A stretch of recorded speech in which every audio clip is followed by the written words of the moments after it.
Hello, everyone, and welcome to the Jeffrey Epstein Show. I'm your host, Bobbycapucci, and this is a morning update.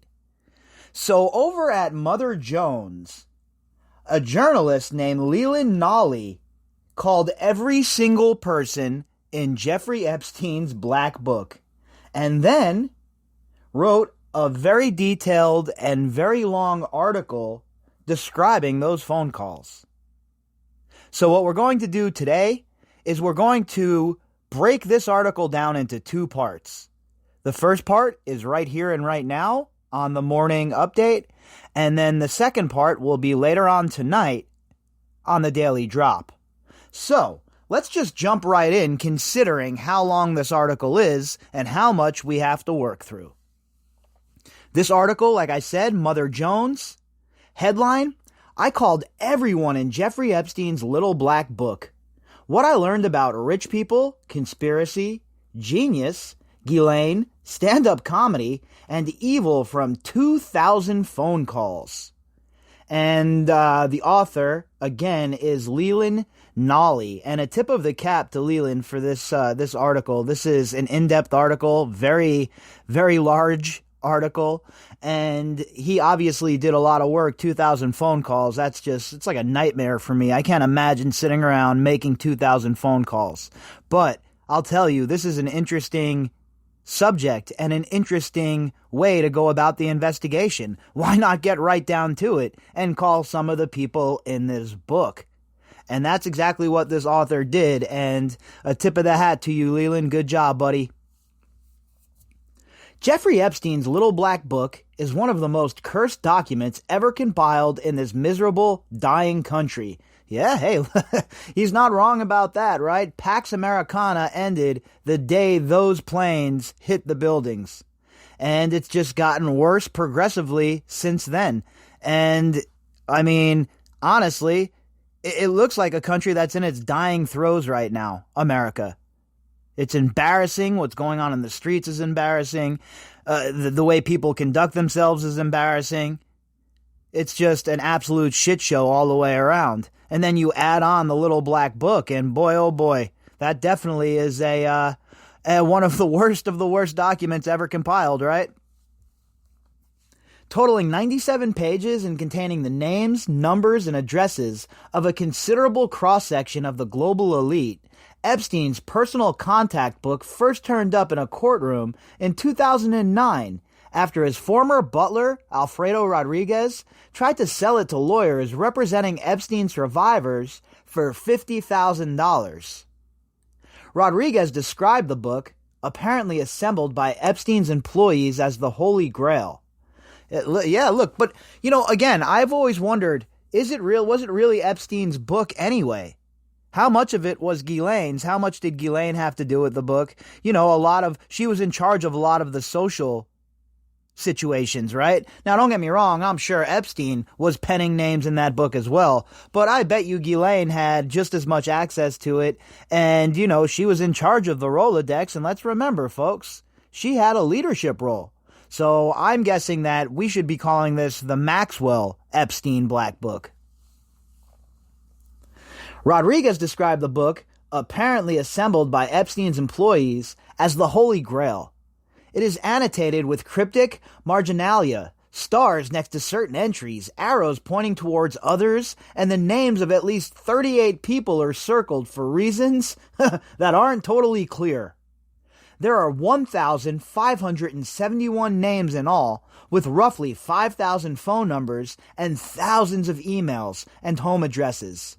There are celebrities, princes and princesses, high-profile scientists, artists from all over the world, all alongside some of the world's most powerful oligarchs and political leaders. People like Prince Andrew, Ehud Barak, and Donald Trump.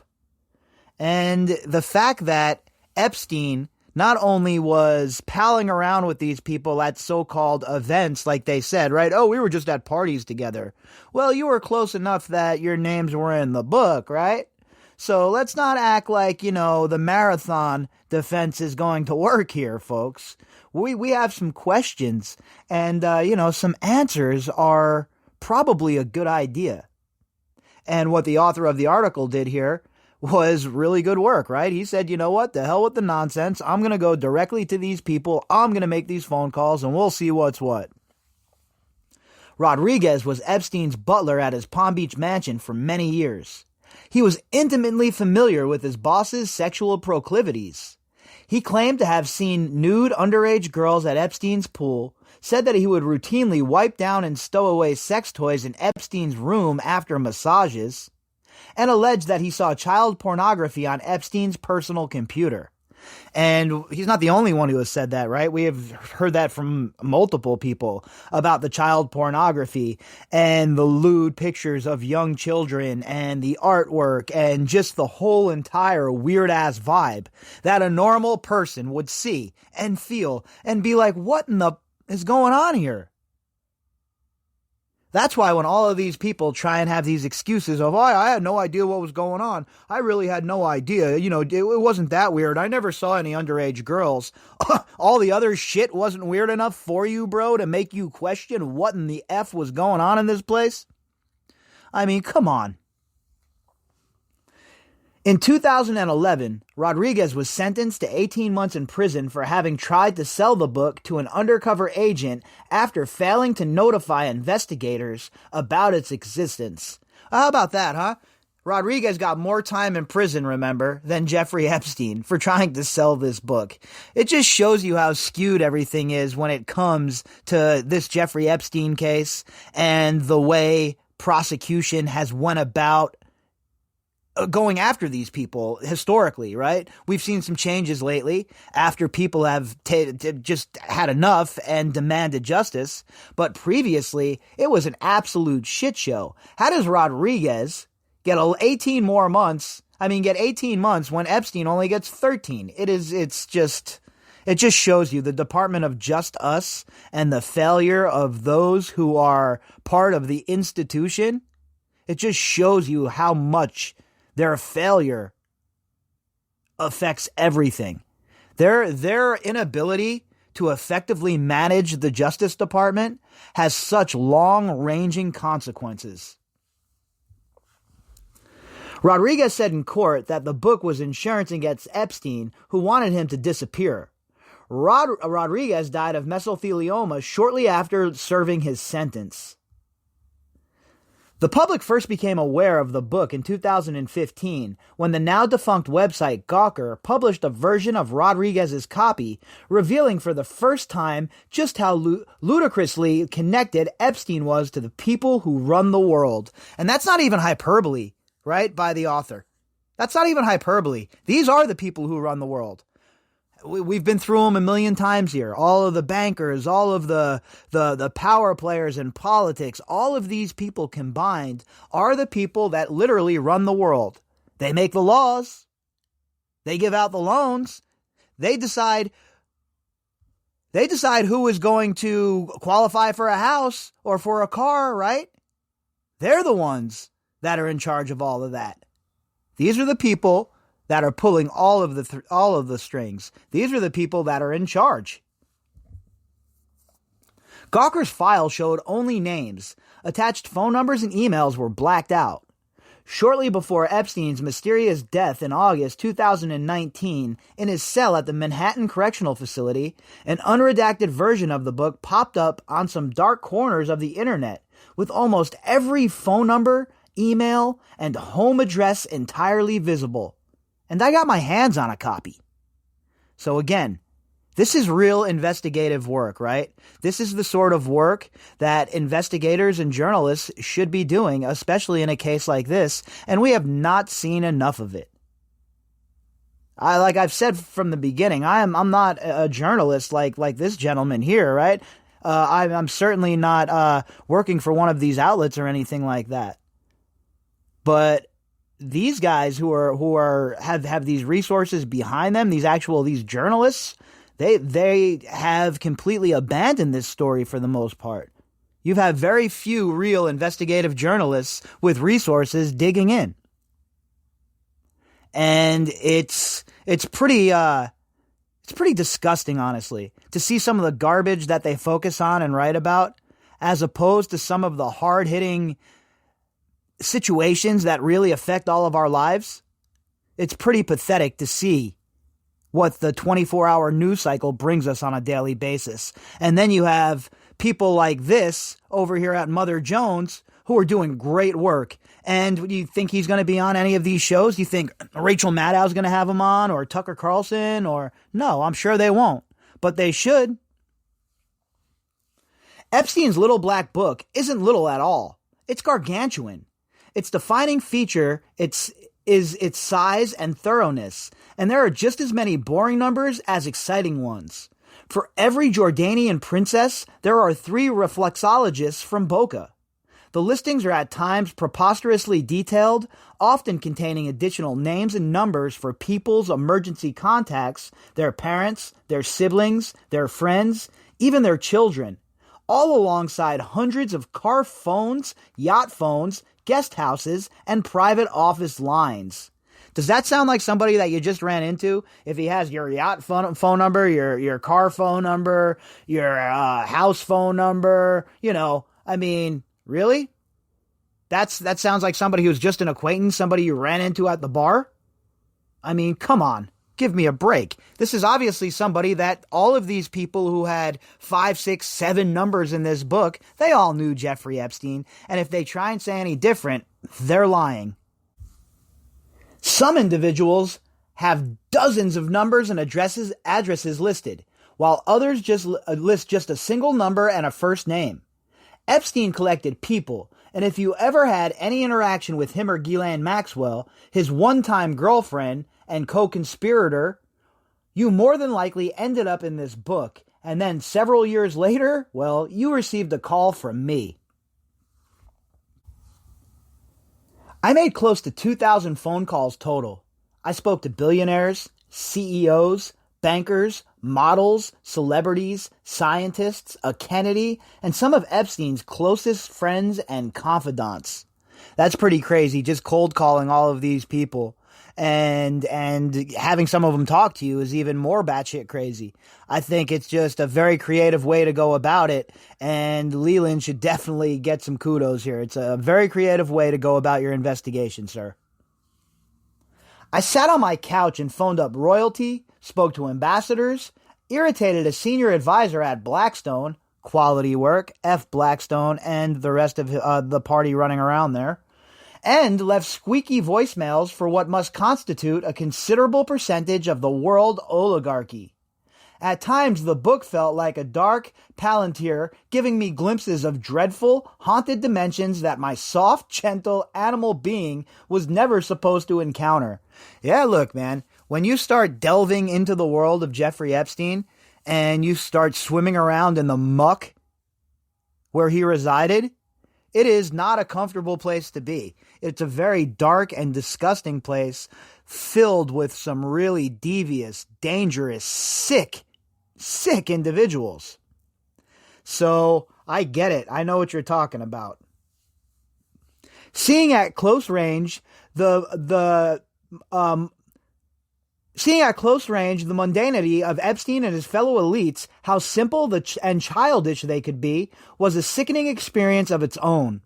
The worst call by far was with a woman who told me she'd been groped by Epstein, an incident she said she didn't report at the time out of fear of retribution from Epstein.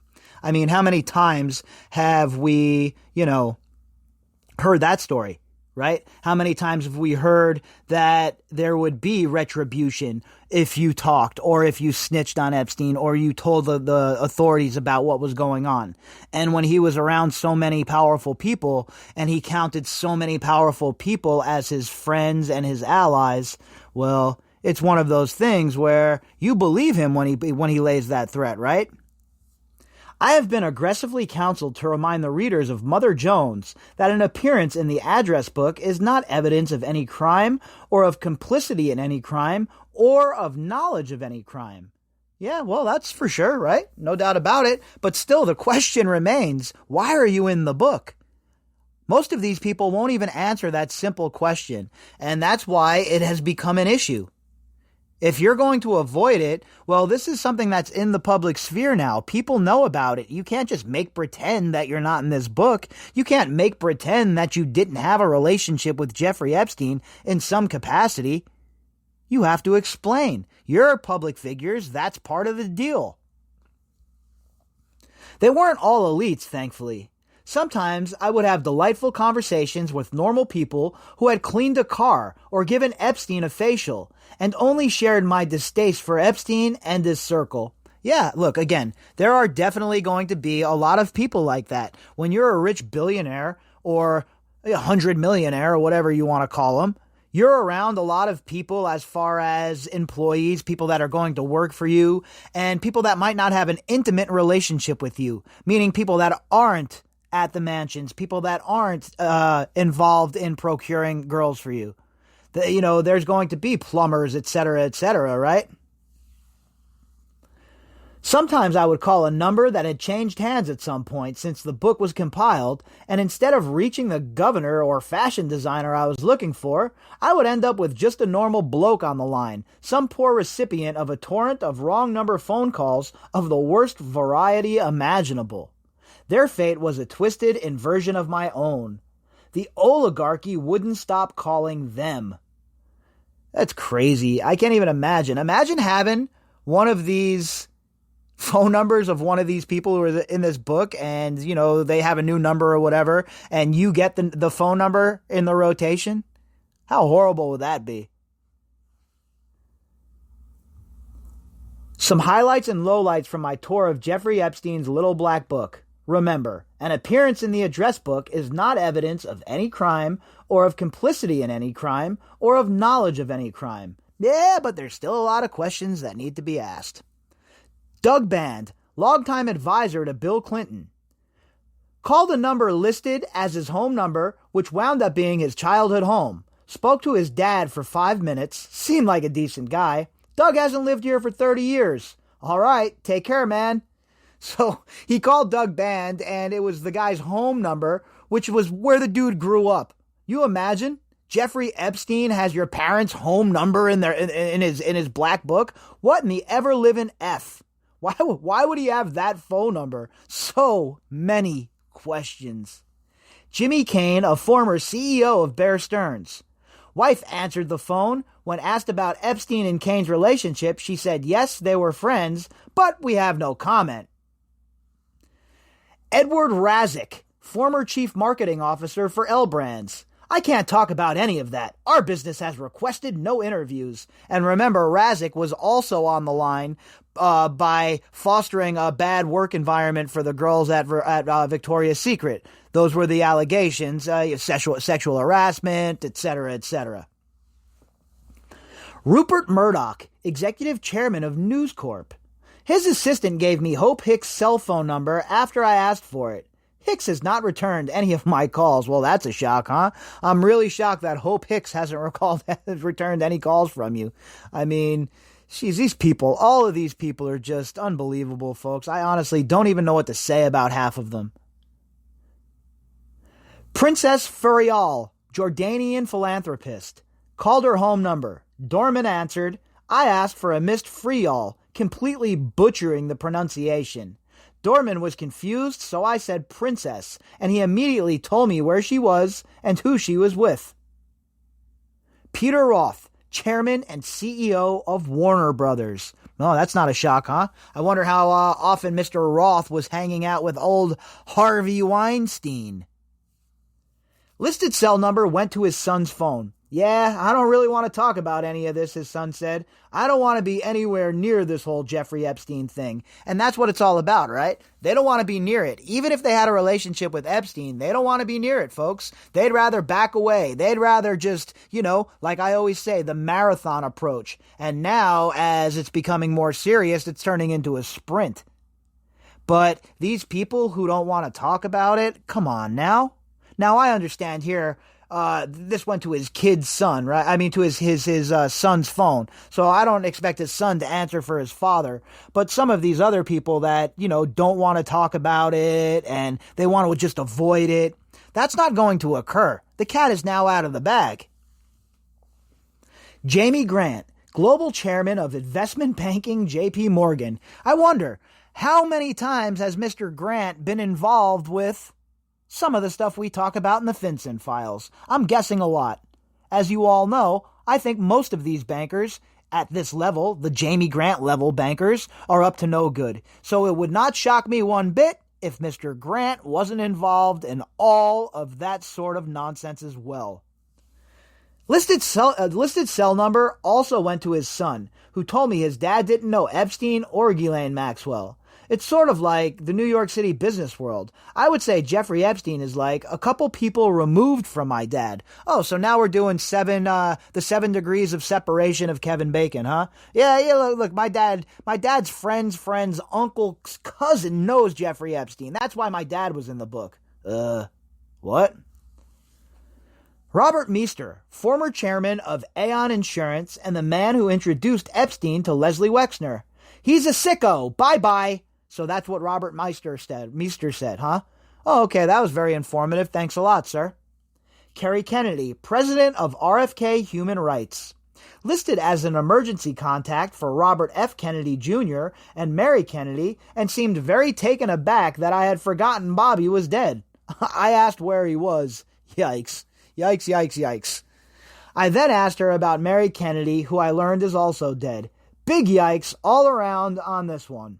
She told me she used to sell photographs to Mother Jones in her younger days. Well, okay, that was informative. And I'm sure that he had a bunch of phone calls like that, right? Calling people and they're like, what is this even about? And then it probably veered off into other directions when he realized that it was either a number of somebody who was no longer related to Jeffrey Epstein, meaning nobody that has a relationship with him or whatever have you. It would veer off into a different direction. Merrill Tisch, former chancellor of the New York State Board of Regents and heir to the Lowe's Corporation. Me. Hey, I'm doing a story on Jeffrey Epstein. I was wondering if you ever met the guy or interacted with him. Tisch. I don't know who you are. How did you get my number?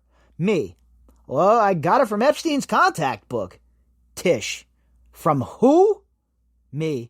Jeffrey Epstein's contact book. Tisch. No, this is ridiculous. Who are you? What's your name? Me. My name's Leland. I'm doing a story for a magazine. Tisch. Oh my God. You have to be kidding me. No, I can't help you out. Thank God. I mean, really? Me? Me? Merrill and Jimmy were listed with an address and this number. You're Tisch, right? With a C? There's a David Tisch listed as well. Don't know if you're related? Tisch. Huh. Goodbye. Oh man, that's a good one there. That lady seemed to be mortified that she was involved with Jeffrey Epstein, or that her name was found in that black book. I can only imagine. I wonder what her voice sounded like on the conversation, not just reading the words, but I wonder what she sounded like. Joel Pashkow, board member of the Palm Beach Police and Fire Foundation. You're really pathetic, you know that? Yeah, man, people keep calling me up, asking for Muffy, and I'm like, I'm just always polite, man. That's Elijah Hutch, 22-year-old aspiring music producer who lives in Flatbush in Brooklyn. He has the old cell number for Muffy Potter, wife of world-famous plastic surgeon Cheryl Aston, and the 4th greatest socialite in history, according to Town and Country magazine. The fact that we have a list of the quote-unquote greatest socialites in history? What sort of moronic nonsense is that? They get a list? Socialites get a list of who the greatest socialites in history are? I have an idea. How about you're all idiots, okay? The whole lot of you are idiots.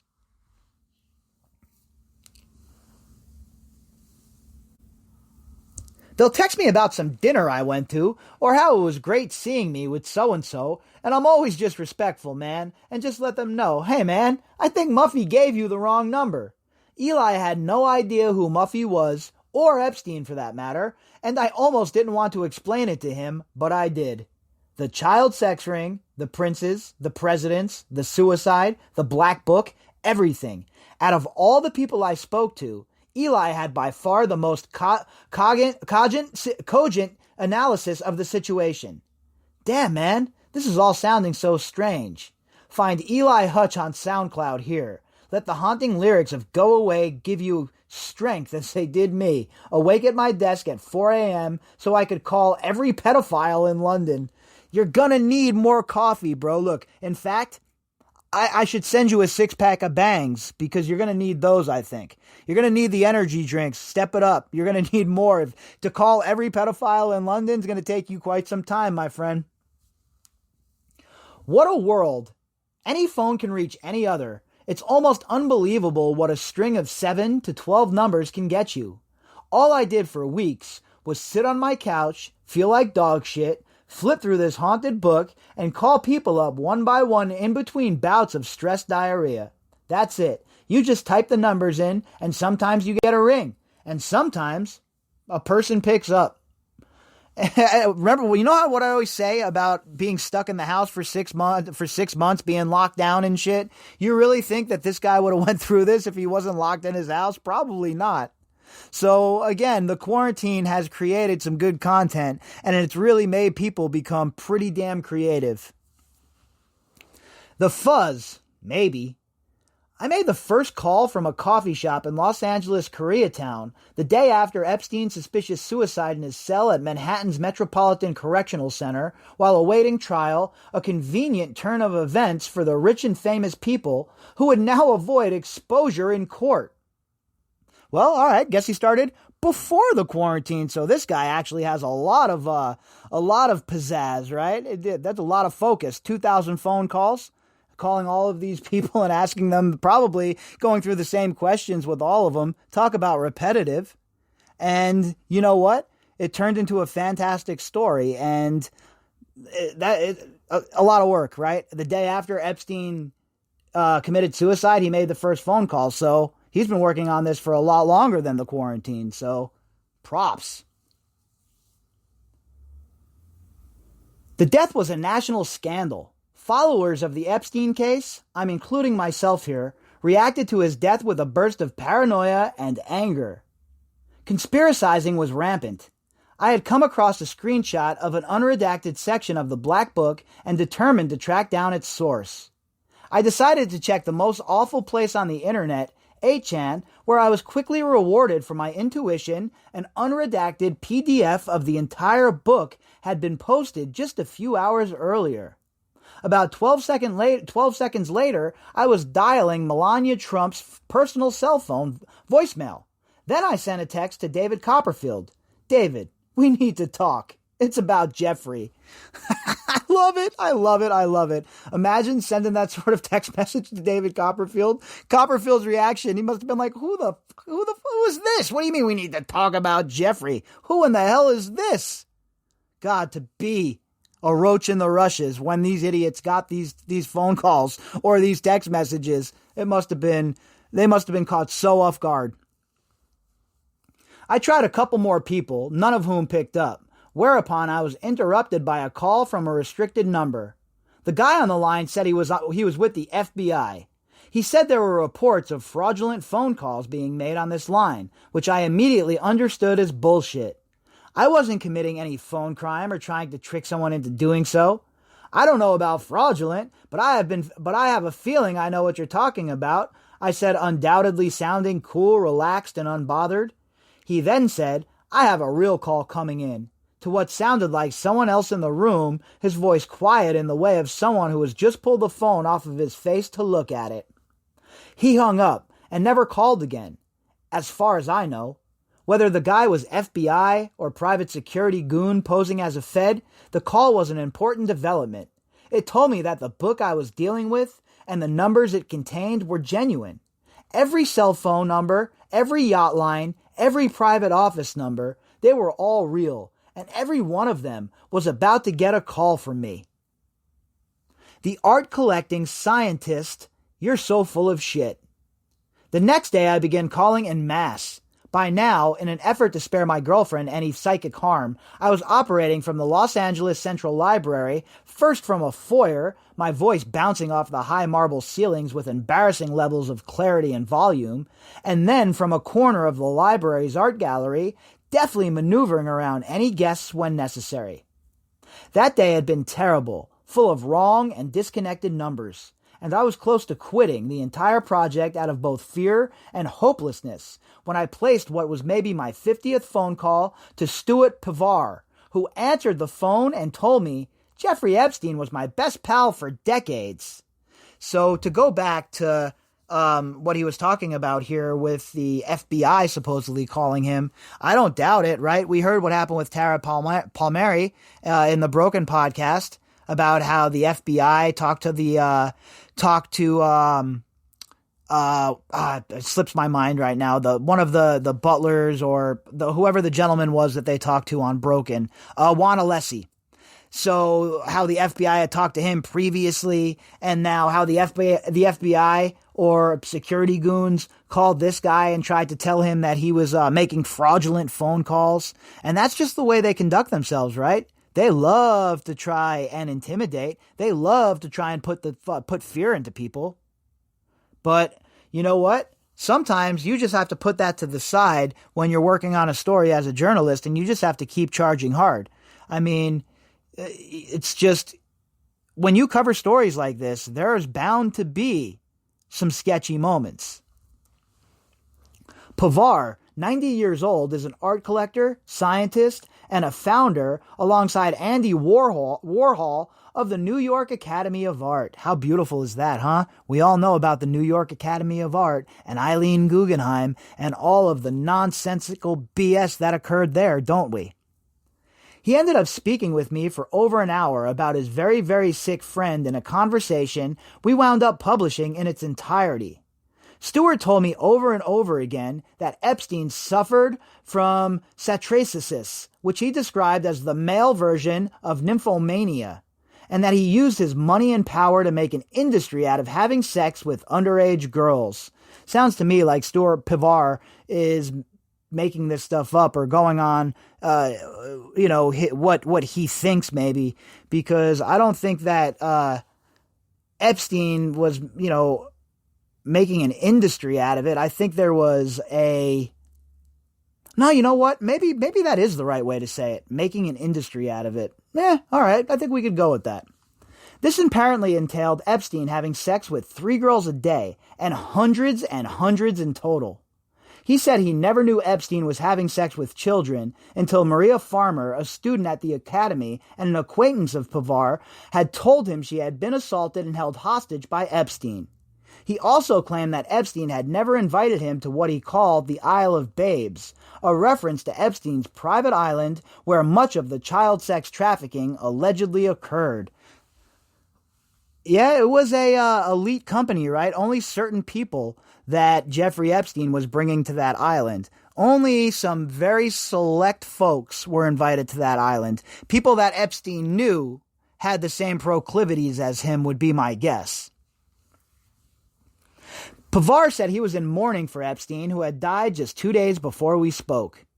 By turns morose, defeated, and indignant, veering between florid ruminations about teenage sexuality and bitter denunciations of me and my life choices, he unloaded his thoughts and feelings about Maxwell and Leslie Wexner, Epstein's billionaire patron, as well as about nature of perversion, criminality, perhaps even life itself. On pathology, what's a pervert? There are all kinds of behavioristic aberrations, obviously including mass murderers. You don't call mass murderers perverts, do you? What? No, we call them mass murderers because they're killing people. Okay, perverts are people that do the things that your best friend Jeffrey Epstein did. Really? I was in mourning for Jeffrey Epstein? What sort of sick bastards in mourning for Jeffrey Epstein? On nature and civilization, and so all kinds of rules get made, and nature is not allowed to take its course on account of civilization. Jeffrey broke those rules big time, but what he was pursuing was kind of, I suppose, sexual urges which would, why am I telling you this stuff? Leave me alone. Go away. So this 90-year-old man goes on this rant, right? Starts prattling all this shit off to the author here. And then at the end decides, why am I telling you all of this? Leave me alone. Go away. I wonder if he ended it by, get off of my lawn. On Epstein accuser Virginia Roberts and Epstein's child sex ring, anyone who did one thing, let us say to some 16-year-old trollop who would come to his house time after time after time and then afterwards bitch about it, why no one would pay attention, except Jeffrey made an industry out of it. So this Stuart Pavar guy is obviously another sick bastard, right? Another one of these, art world dealer sick dudes. We've talked about him previously when we were talking about the Academy, and just when you read the things that they would say about Jeffrey Epstein, or how they supported Jeffrey Epstein, or how they called one of these girls a trollop, or you called Virginia a trollop. It's just, the nature of these sick bastards, the nature of these fellow travelers. On Nature and Civilization continued, the business of sexual attraction, the attraction of males and females in its natural state, is not the same as what happens when civilization puts up all kinds of rules, because sexual attraction starts at a very, very young age. When I was 14, I had to deal with a girl who was only 13, and somehow I remember it was at summer camp, and I stopped having to do with her because of the tremendous age gap. On me and my life choices, you're so full of shit it's terrible. You should not be writing about this. You're not qualified. What is this guy's obviously suffering from some form of dementia or something, Mr. Pavar. And sexual attraction starts at a very, very young age. So what does a 13-year-old being attracted to a 14-year-old have to do with Jeffrey Epstein raping little girls? On himself and his life choices, why did I talk to you? I'm a dead fish, and you're going to ruin me. Luckily, I don't know anybody who reads the Mother Jones anymore. I can't believe it still existed. This guy's throwing all kinds of smoke at the author, huh? Firing. You gotta have some set of balls to call Jeffrey Epstein your best friend and then try to bring the smoke to this author. On my having asked him to speak into yapping pointlessly, you asked me to, so to speak, into yapping pointlessly because I have nothing else to do for the moment and I'm relying on you to understand what I say. If you misquote me or anything like that, I will sue your magazine until the end of the earth. Tell me your name again so I can start writing a complaint to sue you. Oh yeah, he'll probably call Alan Dershowitz. Right away he's calling Mr. Underpants himself. Alan, I gotta sue Mother Jones. Can you help me out? That's the sort of people we're dealing with here. This guy is calling Jeffrey Epstein his best friend, is saying he's going to sue a journalist for calling him and asking about some context of their relationship.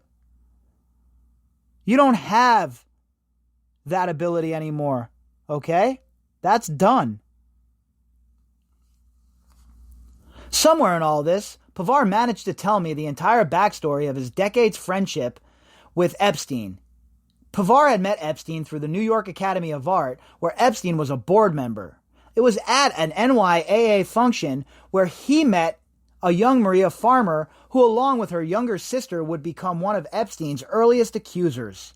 Farmer, a painter, was at the Wexner Mansion at Epstein's invitation for what she believed was an art residency when she alleges Epstein and Maxwell sexually assaulted her and held her hostage for 12 hours with the aid of Wexner's massive security team. After the ordeal, Farmer soon learned that her younger sister had also been assaulted by Epstein and Maxwell during a similar artist residency. Pavar told me he ran into Farmer at a flea market where she told him this bizarre story, and I realized, oh my God, something was happening after years and years which he, Epstein, didn't tell me. So Maria not only told the FBI, she told Pavar here, and he just went on record saying that. So for all the detractors who like to run their fat, stupid, idiot mouths, well, there you go. Another witness, huh? Another person to corroborate it. My hour-long conversation with Pavar was genuinely illuminating. Pavar spoke about Epstein in the exact way many of his friends and colleagues would speak about him to me in the coming weeks. Reverence mixed with an acknowledgement of Epstein's essential disingenuousness. Much has been made in the press of Epstein's intelligence, mostly due to his vast wealth, the glowing adoration of his elite peers, and the long roster of high-profile scientists and thinkers with whom he surrounded himself.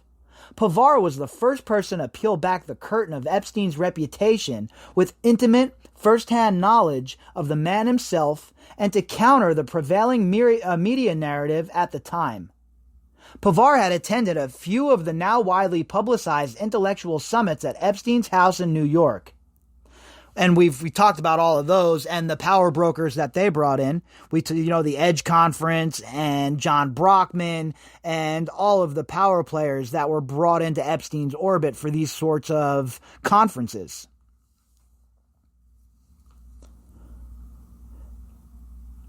Epstein hosted dinner parties for world-famous scientists and thinkers from around the globe. People like Steven Pinker, Stephen Jay Gould, Martin Nowak, Lawrence Krauss, and Marvin Minsky. Jeffrey didn't know anything about science, Pavar said. He would say, "Oh, what is gravity?" Which, of course, is an unanswerable thing to present at a dinner to a bunch of scientists. And because he was Jeffrey, why, they would, and as the founder of the feast, they would listen to him and try to give answers. He was attempting somehow, in his ignorant and scientifically naive state, to do something scientifically important. He had no compunctions about inviting people, and since he had money, they would listen. Yeah, I think it was more than just the money though, too, right? He was also offering them other things, like the girls that he was sex trafficking. And we've talked at length about these nerdy-ass scientists. You know that they weren't running around with the hot girls when they were growing up or even when they were in college. Just take a look at people like Jeff Bezos even and Elon Musk before they got all their money and all the work done on themselves. You really think they were running around with, hot girls? Hell no. And these scientists certainly aren't. So when Jeffrey Epstein would have that island available and he'd have all these trafficked girls, that would just be the icing on top of the cake, right? Epstein used his money and influence to brand himself as an avant-garde intellect, a sparkling autocrat dedicated to the pursuit of knowledge on the far-out edge of human perception. In large part, it worked extraordinarily well. You could build mountains out of the bizarre, nebulous claims of esoteric knowledge ascribed to Epstein. He was good at puzzles and finding things out. He could look at an organization and see what was wrong, one friend told me. Wexner, when asked by Vanity Fair about his relationship with Epstein, said that he was good at seeing patterns in politics and financial markets. Epstein's mind goes through a cross-section of descriptions, Joe Pagano, a longtime friend of Epstein, had said. He can go from mathematics to psychology to biology. He takes the smallest amount of information and gets the correct answer in the shortest period of time. That's my definition of IQ. Epstein's attempts to portray himself as a galaxy-brain genius was surely helped along by his vast fortune. As I would find, the myth of his genius and the fortune were mutually reinforcing notions. His brilliance went largely unquestioned, because how else could he be so rich? His wealth wasn't so mysterious once you understood just how brilliant he was. Yeah, sorry, I never thought Jeffrey Epstein was brilliant from anything we've read. And from the stuff I've heard from people who knew him, it was all a facade, right? It was all fakery. He had some ability in the stock market maybe to move some numbers and shit, and he had a good feel for money laundering, but as far as legally, he was nothing to write home about. He was no Wall Street powerhouse. He was no big shot. He wasn't anything like that. But Pavar didn't buy it, at least not entirely. He still called his old friend a very, very brilliant guy, and said Epstein had a very low, how should I say, charming way of expressing himself. But Pavar also acknowledged that Epstein was a bullshitter. He couldn't concentrate on a subject for more than 2 minutes before having to change the subject because he didn't know what anyone was talking about and would blurt out the dumbest things, Pavar said. In particular, Epstein had an affinity for posing pseudo-deep questions like, what is up and what is down, at the scientific summits he hosted on his private island. It doesn't shock me one bit, honestly. A pseudo-intellectual like Jeffrey Epstein is definitely going to ask questions like that, right? Trying to act like he knows what he's talking about or floss like he's some sort of, intelligent guy. And these scientists were all probably rolling their eyes in the back, in their heads, in their minds, I mean. Meanwhile, acting like they care what this guy had to say because A, the money, and B, all of the others that came with it. The act would wear thin eventually, Pavar recalled. While everybody was watching, we began to realize he didn't know what he was talking about. Then, after a couple of minutes, Jeffrey had no attention span whatsoever. He would interrupt the conversation and change it and say things like, "What does that got to do with pussy?" Yeah, that sounds about right. That most definitely sounds about right, folks. And we know that Stuart Pavar was a friend of Jeffrey Epstein's, and they probably were pretty close. It wouldn't shock me one bit, considering how close Epstein was to the Academy, sitting on the board, all the money he donated, etc., etc. So that is a tale that definitely rings true with me. The conversation Pavar had with the author here and what they talked about, because he most definitely had some intimate knowledge of Epstein, and him and Epstein most definitely were pretty good friends. Now, I'm not too sure that Pavar was involved in the actual, trafficking part of anything, but he certainly was rubbing elbows with Jeffrey Epstein more than just an acquaintance. And I don't care what he says, he most definitely saw some weird shit. And even if he didn't see anything weird, Maria told him what was going on, and he still stayed friends with Jeffrey Epstein. So Stuart Pavar is another one that, it's good that he's talking, right? He's talking about, his relationship with Epstein, et cetera, but he's not going to be able to pull the wool over anyone's eyes and act like, he didn't see anything weird at Epstein's house. If you're over there and you're at his conferences and stuff, you saw a few weird things. Now, do you want to acknowledge that or not? Well, that's a different question, and that's probably where we are with Mr. Pavar, right?